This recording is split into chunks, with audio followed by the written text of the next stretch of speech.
পানি জমা হয়ে গেছে। এটাকে মূলত আইস ফ্যান বলা হয়ে থাকে। এই যে দেখুন পানি আছে আমার হাতে, পানি যুক্ত হয়ে গেছে। আসসালামু আলাইকুম, সবাইকে স্বাগত নতুন একটি ভিডিওতে। আজকে আপনাদেরকে দেখাবো যে বাজারে বিভিন্ন ধরনের হ্যান্ডেল বা টার্বো ফ্যান আছে, ফ্যানটার কোয়ালিটি কিরকম। দেখতে পাচ্ছেন আমার সামনে 4টা ফ্যান রয়েছে।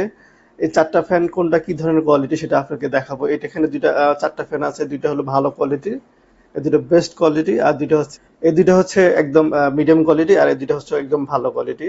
এটা হচ্ছে নর্মাল টার্বো ফ্যান, আর এটা হচ্ছে আইস ফ্যান, একদম আইস ফ্যান।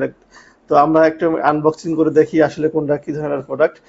এখানে ধরুন মূলত 4 ধরনের প্রোডাক্ট, 4টা 4 কোয়ালিটি। এটা হচ্ছে 1200 এমএএইচ ব্যাটারি, এটা হচ্ছে 1800 এমএএইচ ব্যাটারি, এটা হচ্ছে 3600 এমএএইচ ব্যাটারি, এটা হচ্ছে 3000 এমএএইচ ব্যাটারি। অনেকে বুঝবেন যে এমএএইচ ব্যাটারি আসলে কি। যার যত যেটা যদি এমএএইচ বেশি হয়ে থাকে তাহলে বুঝবেন এই ব্যাটারির লংজিভিটি বেশি, এটা অনেকক্ষণ বেশি চলবে। এটা ধরেন 1